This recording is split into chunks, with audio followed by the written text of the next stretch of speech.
What's up, everybody? Welcome back to All Things Nerdy with Nate and Joe. I'm Nate. That's Joe. Uh, Today we have a very special guest. Something that me and Joe are kind of familiar with. We don't have the same background. We've helped a lot of people do this, but it's not something that we do on his scale. We kind of do it differently. So excited to hear everything that he has to say and talk about. And I know for me, this is big. My wife is currently trying to break into tech from like transitioning teacher. So I'm really excited to see what everything he has to share and all that. But yep. Yep, and I would say this just goes to show like kind of networking and out of the box. Like met John through TikTok of all places, and just connected on LinkedIn. I was like, dude, you got to be a guest on the show. I love what you're doing. But without further ado, John, talk nerdy to us. Hey everyone, my name is John. I'm a software engineer with about 10 years of experience. I've worked for big tech and household names like Capital One and Amazon. I also have a PhD in economics where I studied the return to post-secondary alternative credentials. So you can think of like coding bootcamps, online courses, certifications, stuff like that. And I founded Laterally.io, which is open source and free. And then you can upgrade for additional features, but the free tier will give you a step-by-step checklist of what you need to do to learn to code and land a programming role. I have over 20,000 TikTok followers, trying to focus on YouTube lately. We just crossed the 1,000 mark. And I would just emphasize one more, thanks. I do want to call out, I'm full-time employed at a great fintech called Upstart. And I do want to emphasize that my social media presence is separate from my work at Upstart. So the opinions here are my own, but it's great working there and we're hiring. So if you are interested in a role, feel free to DM me. Cool. What specific roles? Just let people know. What are y'all looking for specific? I would have to check. It changes week over week, but we hire for Python, Ruby, sometimes TypeScript, and we are currently launching a mobile app, although I don't know if we're hiring new ICs for that. Okay, cool. That's awesome. First off, like walk us through. So you talked a little bit about Laterally. What all led you to wanting to put together Laterally? And then I guess like other than the checklist, like what all could you expect through Laterally? Yeah, so I learned to code through Codecademy and also the old YouTube and doing it myself. It took me about a year to learn to code and then land a full-time software engineering role. From my previous role, which was in political consulting, I picked up some tech skills like building websites and data analysis. So from the time that I decided to actually switching, it took me about a year. In hindsight, I think I could have done that faster if I took more seriously the social component, right? So if I had gotten a mentor or if I had joined a community, instead of doing a mistake that I think a lot of people do is I can do this myself with YouTube. So I eventually got there, but it took longer. And that inspired me to create Laterally. So looking for open source alternatives, there's Free Code Camp, which at first glance is great. And it is pretty great, like check it out. But there are some modules that are outdated. It's missing some stuff that I think is important. And basically trying to create my own Free Code Camp is how this started. And so it's just got all the bells and whistles that I wish Free Code Camp had, including a minimalist step-by-step checklist. So for example, if you go to Free Code Camp, they'll give you a menu of a dozen or more, I think, possible certifications for all different sorts of roles. In one way, it's nice. In another way, it creates an analysis paralysis problem. It's like, if I want to get into tech, which one do I pick? Like, do I want to go for DevOps or data analysis? So Laterally gives you one path. It says, one of my mantras is learn React, not Python. So that's not for everybody, but it's an intelligent default. And then if you want to switch out, we just ask you sort of why and make sure you're thinking through it. And I mean, correct me if I'm wrong, but in most cases, people that I've talked to and in my experience, like once you learn one language, it's a lot easier to switch and pick up different languages. I'm not saying that it's the easiest thing in the world. It still takes time and effort and stuff like that. But once you have like the understanding of like algorithms and how languages work, like it's a lot easier to pick up your second language versus just having to pick one and have to decide, and then you're stuck with it forever. 100%. So learn React, not Python has a couple things to unpack there. One is that React isn't a language, right? It's a rendering library. The cool thing about React is that you can start with JavaScript and incrementally upgrade to TypeScript. You can also work the front end and the back end, all using this one framework. That's one thing that's really nice about it. JavaScript is the only language that's a full stack language. You can build an entire app with JavaScript. You can't do that with Python. So I do say start with JavaScript, upgrade to TypeScript as soon as you can, and then pick up another language later on. Today, I probably code in like 5 different languages. That's taken me 10 years. But to your point, Joe, like each one got a little bit easier. We could talk about some war stories back in the day where I'm using Visual Basic or PHP, and I don't miss it. But yeah, and then obviously if you want to do data science, like Python is for sure the way to go. I don't think that's a good fit for most people, but that would be an example where if you have a really strong reason, maybe you have a background in statistics, so you're kind of an unusual case, and then data analysis is a better fit.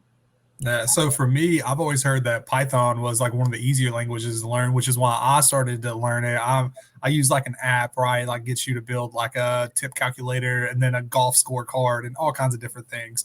But like I've always heard that Python was one of the easier languages to learn. So that's kind of why I started to teach myself that. Now I'm not trying to like be a coder. I just wanted to have an understanding of how it works. So for me, it's fine. But for someone that has no code experience, you would 100% suggest React because it allows you to do front end, back end, and kind of just everything through JavaScript. I do. And by the way, I say learn React, not Python, because Python is like the next best option. Like these are the two languages we talk about when we say what is a beginner friendly language. It's JavaScript and Python. And that's like always the hot debate is which side of this do you fall on? And the way I fall is let's go for JavaScript because it's full stack. You get access to more job opportunities and it's visual. So this improves the learning feedback loop. With Python, I need to install Python on my computer. With JavaScript, I can get started without installing anything. I can open up the Chrome DevTools. If you're on Windows, you can hit the F12 button. And if you've never done that before, check it out. So the fact that you get the rapid feedback, that you already have Chrome installed and you can dive right in. And the fact that with Python, I'm kind of biasing into a data science world. And I just want people to be intentional about that. If that is your intention, by all means, go for it. But if you want to be a software engineer, you can check out Indeed, LinkedIn, or many other job boards. You're going to see a lot more opportunities with JavaScript. That being said, after you learn React, you can learn Python, and having that group is really great, but you got to start somewhere, right? So what kind of background do you see a lot of people coming from to go join Laterally? Yeah, we were talking about this before we started. So teachers and then people from the food industry are a lot of my switchers. And then there is another big group, which is people who aren't career switchers. They went the traditional path and they're looking for some help anyway. So I've even had people that don't want an industry role. They actually want to go to grad school and they hit me up because they basically want to do some projects to help their grad school application. Like that's fine. But most people are interested in landing a programming job. And I think it's about a 50-50 mix of career switchers and then people who maybe they have a degree, maybe their career services weren't great and they want some help, right? Or maybe their career services were great and they told them join a community and they ran into me over TikTok or something. So let's talk about what, sorry, go ahead, Joe. I was gonna say the weirdest career switcher that I've helped like get a role in tech. I can't remember the exact title of it, but they embalmed people. Like that was their job. They worked at a funeral home and they did embalming, so they had a lot of free time. So they learned how to they took a boot camp and got into tech that way. But that was like the standout. Like, all right, I'll always remember that. But like you said, like in my background, a lot of people do come from like teaching or the like food industry. So Laterally gives you the core skills that you need, the checklist that you need to be able to go through, and it'll give you a lot of tools and resources to get there. How does Laterally, or a resource that you can suggest, what is it that it does that helps you actually land a job other than being able to speak to it on an interview, because that's important, right? But do you have connections that like Laterally has, like companies that they strategically work with or that are part of it? Like, what does that look like? We have no formal partnerships today with like corporate employers. I'm open to it. So if your company has a huge hiring need, I'm sure maybe Joe can help you, or you can reach out to me. I will say in November of 2023, I'm actually seeing sort of a soft market, right? So I think that might be something that spins up next year. So it's personal networks of the members, and we have over 20,000 people on TikTok, over 1,000 on YouTube, over 100 on the Discord, and also 100 who are actually signed up to the website itself, or some of the numbers there. So I refer people to different companies all the time, but there's nothing formal there. And there's a lot of tools. So I'm glad you asked. The first is a check, like just a bunch of check boxes. And it will say, go to either a boot camp or an online course. And then the question is like, well, which one? And I point you to specifics. So everything is very specific. I'll say, based on this research currently this month, and stuff changes over time, but currently there's these 2 boot camps who are the best. And I can give you those if you want to drop names. Yeah, let them know. Yeah. By all means, if they're the best, let's hear it. In November 2023, there's 2 boot camps that I recommend specifically. That is Springboard and Career Foundry. I have emailed these people asking for referral fees because I've sent them a bunch of people, but I actually don't get a kickback today. The reason that I recommend these is because they have employer brand recognition. They have been used by so many students and employers that the industry is actually aware of like who these people are.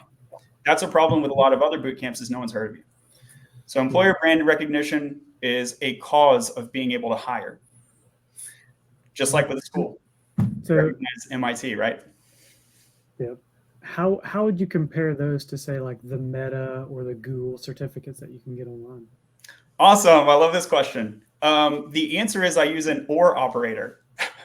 I use an OR operator, which means there's a paper that I have. You can look it up on SSRN called Hireability and Educational Prestige. And I say that there are 2 groups of prestigious alternative credentials. We're really nerding out now. I love it. The 2 groups are a prestigious coding bootcamp or a Fortune 50 learning provider. So how do I compare against Google, Microsoft, Amazon? They just get in sort of through the Fortune 50 carve out. So it's true. There's really great name recognition for the Google certs. Another great one that I recommend, and this is on the checklist in Latterly. In general, I don't recommend MOOCs or online courses, and we can talk about why. But if you're going to pick one, the best in the industry today, and this could change in 2 months, but today, it is the Coursera course with Meta. Okay. That's awesome. So why don't you recommend them? The placement rate is a lot lower. So so there's a lot of literature on the performance of MOOCs. Historically, only even 5% of people would complete a MOOC from sign up to complete. And then when you complete, what about complete? So you think about a job pipeline. Given that you complete, what are the odds that you get an interview, that you pass the interview, and that you get a job? And then if you get that job, how well paying is it, right? And then what's the career trajectory from there? So this is like the labor market pipeline. And in the 2010s, 5% was the completion rate for a MOOC. If you go specifically to some of these top level modern MOOCs, like the Coursera with Meta, the completion rate is around 50%, and the placement rate is around 25%. So that's good and bad. I mean, the good thing is, compared to the history of MOOCs, that's a killer record. Is like it's crushing it, yeah. Yeah. The bad news is, compared to any like high level boot camp or any high level college, if you would get laughed out of the room. Like if MIT had a 25% placement rate, they'd be wiped off the map next month, right? Yeah, they couldn't justify the astronomical amount that they're charging. That's right. And I think that's probably helps those numbers is you're a lot more motivated to get a job and to complete it if you're paying a lot more money, because a lot of those are, I mean, they may cost $20, right? Or they may be completely free. So there's not a lot of skin in the game, not a lot of line. You go and drop several $1,000s on a boot camp or several $1,000s on a degree, you're most likely going to be highly motivated to finish and get a job using that degree.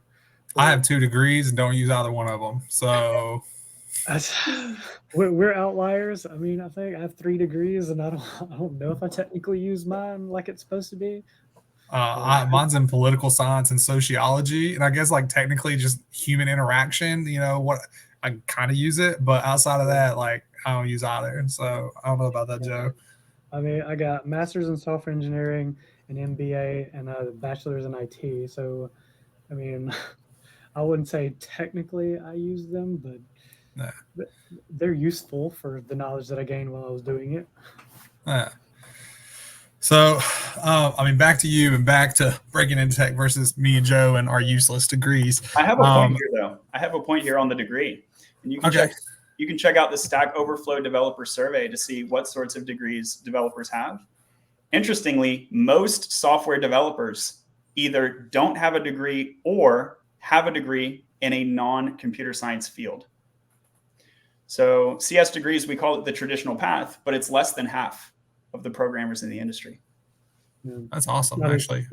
Mathematics is probably not considered in the computer science. So that's probably a lot of them. It's in the broader STEM, right? But it's not considered computer engineering or software development. No. So let's talk about the prices of boot camp, because we're kind of talking about skin in the game. So like I said, I'm trying to learn how to code. It's more just for my own benefit versus trying to be a developer.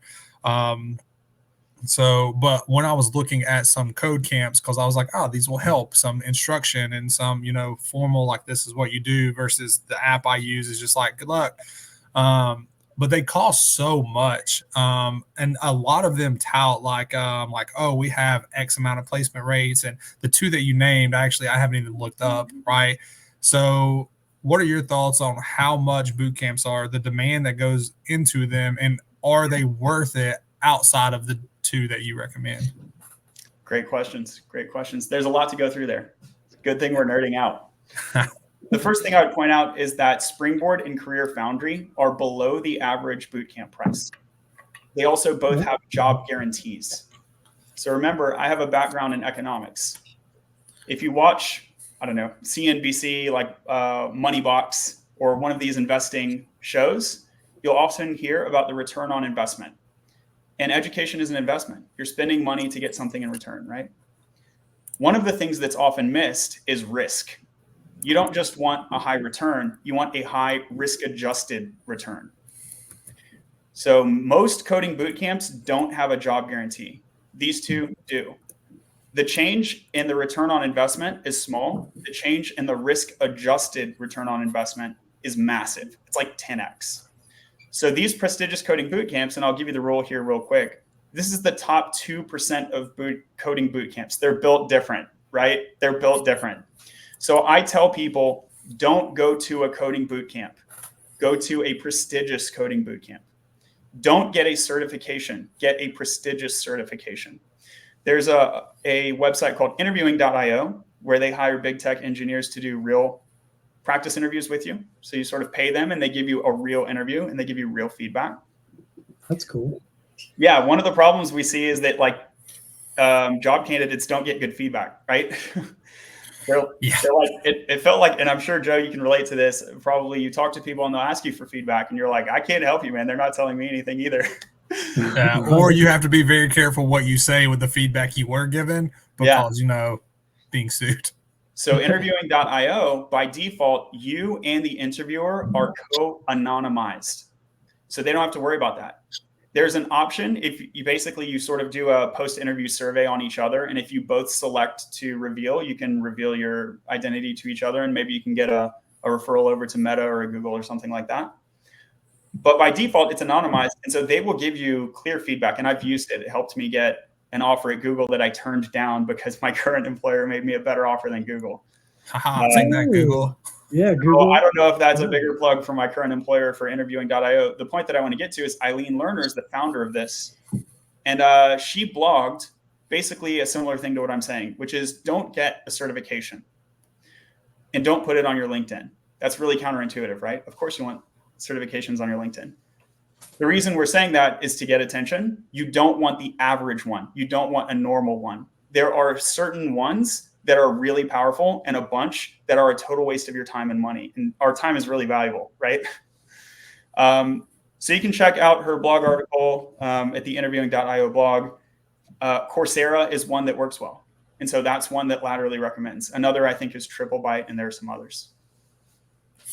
Udacity would be one that doesn't work well, that is very popular, but it doesn't really work. What about Udemy? It's in between. So I forget exactly where it lands, but it's better than Udacity and worse than Coursera. And so that's why I recommend Coursera. Even if Udemy is good, there's like this better other thing. So why would I recommend it? Yeah. Okay. So the 2 boot camps that you recommend, what is the time commitment to those? Right. You'll need to check their websites for the latest. I think these 2 both have part-time and full-time options. And I don't know, under a year. Okay. Even for the part-time would be under a year, and even for the full-time is more than 2 months, and I want to say more than 3 months, but double check. So I think it's like a 4 to 8 months sort of is your range there. By the way, some of my research shows that employers do care about how long your boot camp took. If they hear that you completed your boot camp in a weekend, they're suspicious. Yeah, that makes sense. I don't know how much I'm learning in a weekend, They're suspicious, and they're right to be suspicious. I learned 2 hashtag this weekend. A lot of these programs that refer to themselves as boot camps are not. You just have like a playlist of YouTube videos. This is not a boot camp. So employers are right to be suspicious, and employers are also suspicious if you say you went to a boot camp that took you more than 2 years. Like, that's weird too, right? Why don't you just have a degree? Yeah, just go to college at that point. Yeah. There is kind of a sweet spot, and Springboard and Career Foundry fall right into the sweet spot. Something like a 4 to 10 month range.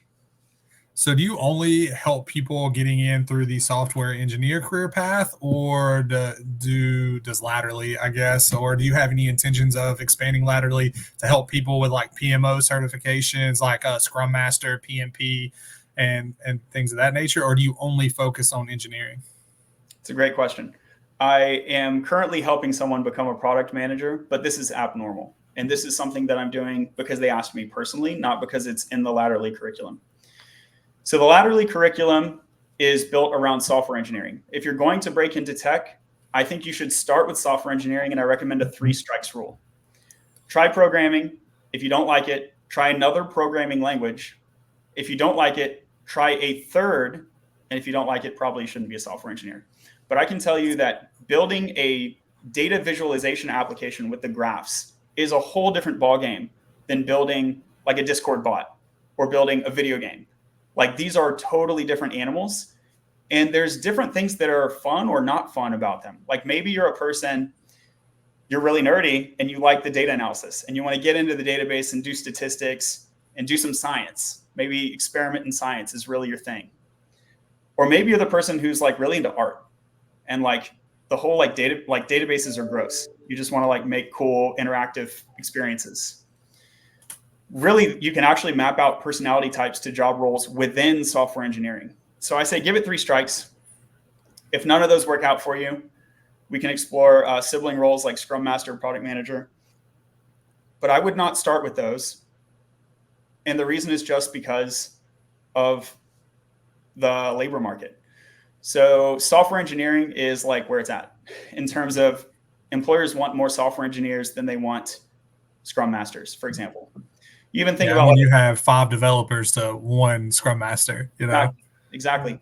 And Scrum Master is like not necessarily an easy role. Like, I respect some of the Scrum Masters that I've worked with, and they help me out a lot. But the reality is they're usually getting paid less than me, and they're doing just as much work. I have a Scrum Master certification. It took me 1 weekend.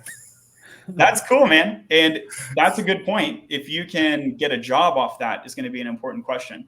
But if you can land a job in 1 month, maybe you're willing to accept a lower salary than this bootcamp thing that might take you 4 months. If that 3-month waiting period, sometimes it really matters. Some people want to brush that off, but sometimes people need to pay rent, and you can't wait 3 months. You'll be out on the road.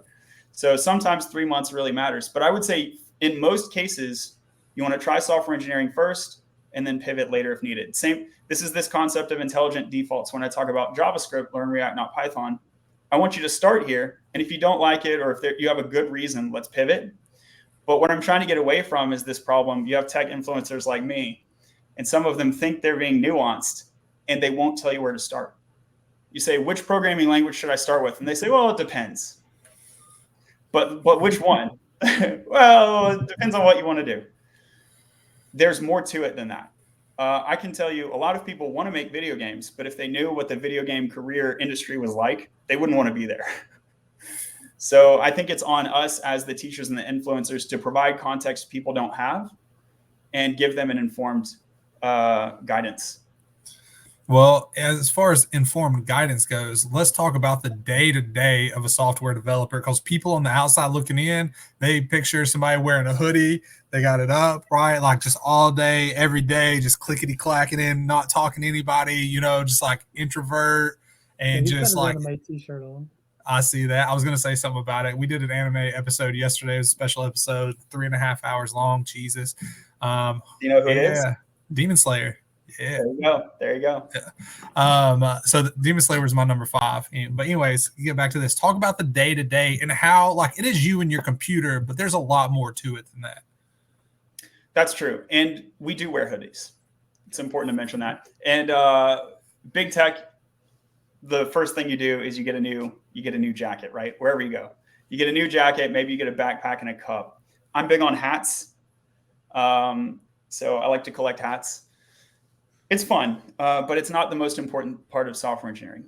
Some of the most important things in software engineering are the most boring. You're not going to watch it. They don't make day in the life videos about this. I made a joke about it. One time I made a sort of a fake day in the life video, but it's really what I was doing that day.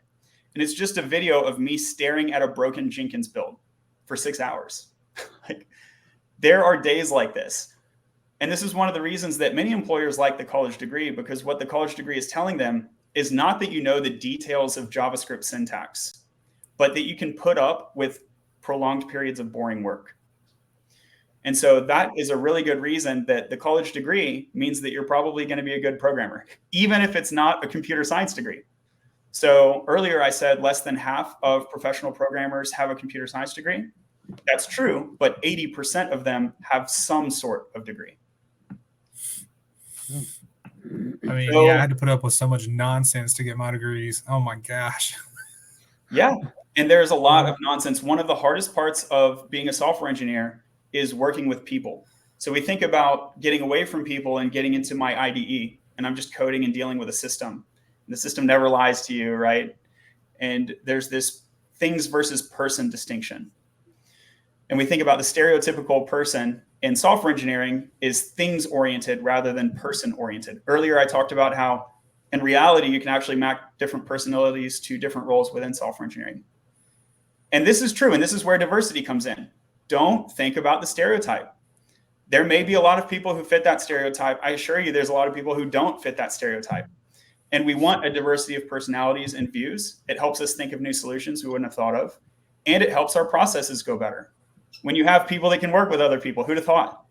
So one of the major gaps, whether this is a computer science graduate or a bootcamp graduate, one of the major gaps in the eyes of employers is soft skills. So some of the most important things that software engineers do are boring, neglected. They don't get you famous on TikTok. I can literally look at my own TikTok videos. I make a joke, it's tens of thousands of views. I say something serious, it's hundreds of views. So they're not glamorized. And this also includes things you already have. That's the good news. That's communication skills. And that's Google searching. I cannot tell you how important it is to be able to Google search. It's been said, and it's kind of a joke, but it's very much true, is that programmers are just professional Google searchers. And in 2023, and in the future, I think we'll see an increasing trend. We're already seeing this. We're professional ChatGPT users. Yep. So my next question was going to be, how does AI fit into it? Because every day on LinkedIn, you see fear-mongering assholes who are like, oh, don't be a software engineer. The ChatGPT's taking your job, right? It's going away. First off, I wish LinkedIn would give me the power to ban those people, because it's the most frustrating thing ever. Like, LinkedIn should just give me a ban button and let me just. But anyways, like, how does AI and ChatGPT makes it easy? But how does it fit into software engineering moving forward? I use it every day. It's not taking my job, it's making my job easier. And it's not taking students out of school, it's making school easier for students. And it does slightly alter the skill set, and that I need to know how to use it. But first of all, it's not a difficult skill set to learn, because the thing follows natural language. And second of all, the fact that we need to learn new skills is an advantage to the person who is not a professional software engineer. It puts them on a level playing field with someone who is a professional software engineer. They both need to learn the new thing. And this is something that's really nice about breaking into tech in general. Tech moves quickly. It always has. And so today the thing is ChatGPT, but trust me, there were things 5 years ago. It was React, by the way. 5 years ago, it was React. If you were a professional software engineer who made, Java SOAP APIs, you suddenly found like you can't find a job. And all these people who don't even have a degree are getting jobs instead of you just because they learned React. So it's the rate of obsolescence in the tech industry is really high. And this becomes an advantage to people who want to break into tech because all they have to learn is the new important thing. And they pretty much go to the top of the resume stack. I always made the joke that ChatGPT is just fast Stack Overflow. That's it. That's it. And I definitely recommend GPT-4. So I will tell you in my personal experience, GPT 3.5 and 4, the difference is small and massive at the same time. So it's only about 10% more correct. But what I found is that 10% is literally the difference between like me using it or not. If it's wrong, say 20% of the time, I'm just going to not even use it. But if it's wrong only 10% of the time, I'll at least ask it. I'll at least ask it. And if I'm suspicious, I might also go to the official documentation or to Stack Overflow or to Google. But it's good enough with GPT-4 that first of all, I pay for the $20 or whatever a month. And it's also my new home screen. Like I don't go to Google as my first step anymore. And this is included, by the way, in the Latterly checklist. And this is also missing, by the way, from many coding boot camps. How to search, how to Google search, how to use ChatGPT is a really important prompt engineering, man. It's so important.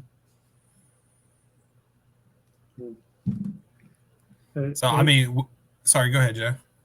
I was looking down at the time, but I feel like it's like super cool that you got into tech a certain way.